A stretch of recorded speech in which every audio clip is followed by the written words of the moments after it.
Democrats tonight saying texts in which a State Department official made it clear the president did not want any quid pro quo with Ukraine were taken out of context. So just minutes ago, they released dozens of additional texts shedding more light on the involvement of the State Department officials in efforts to get Ukraine to clean up corruption and to investigate Burisma. Now, that's the firm that Joe Biden's son Hunter was associated with. Democratic chairman of 3 committees writing this tonight. The president and his aides are engaging in a campaign of misinformation and misdirection in an attempt to normalize the act of soliciting foreign powers to interfere in our elections. Now, as for these text messages, we're going through them.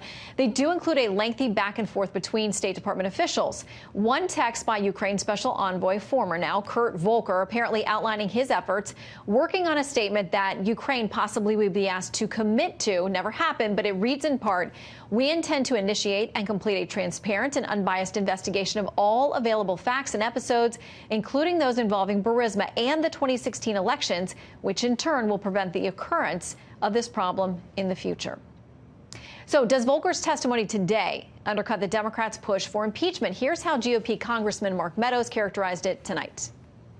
What we do know is there was definitely no quid pro quo. I mean, it came out over and over. It was asked probably 20 different times. So let's dig in with National Security Attorney Bradley Moss and Fox News contributor Andrew McCarthy. Welcome to you both.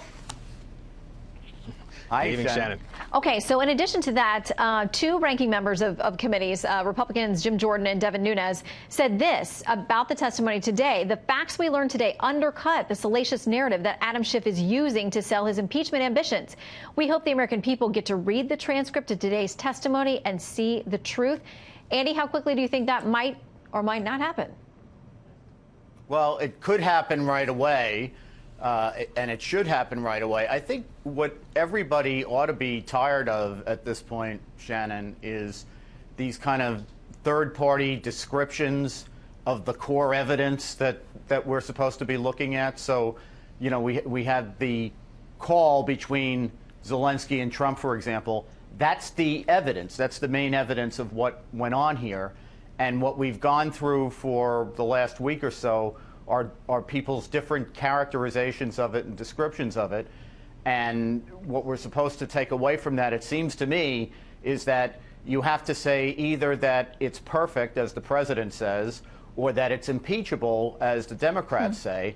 And I think that, you know, for the most part, most sensible people look at this and say the president shouldn't leverage his control over American national security purely to do political research. What mainly was done here was the president asked another country to help with an ongoing Justice Department investigation, which is appropriate. To the extent he also threw the Bidens in there, that's probably something that was poor judgment to do. And you could say it was certainly not perfect, but impeachable? They're not going to impeach him over that. I mean, the Democrats may impeach him. There are different standards, but we'll have to see, because maybe we'll get this transcript today. We know the IG is heading up to testify behind closed doors tomorrow. Maybe we hear from him, too. I don't know. But in the meantime, the Wall Street Journal editorial board says this. Their headline is "The Whistleblower Executive." It says now any bureaucrat who hears about a conversation can file a complaint that overrides a president's ability to speak with foreign leaders with the expectation of privacy. We are in dangerous constitutional waters. Bradley. No, that's quite simply wrong as a matter of law.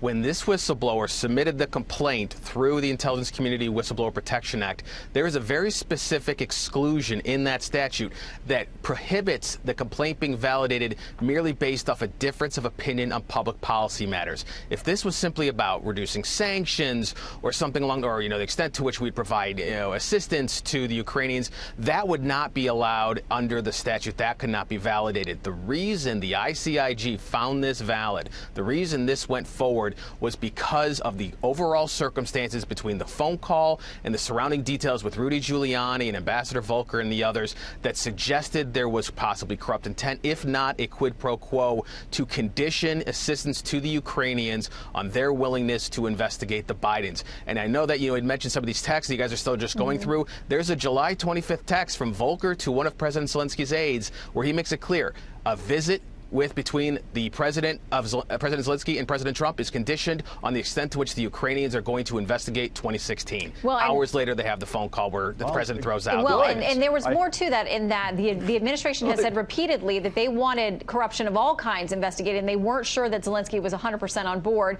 because that's no secret that goes on in Ukraine. So it sounded to me more broad than just that, but of course they would want 2016 included.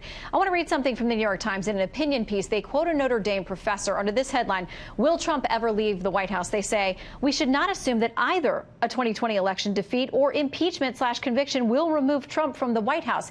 He goes on to talk about how the president is stirring people up. He's a big fan of the Second Amendment. It's rather doomsday, Andy. I mean, people seem pretty fired up.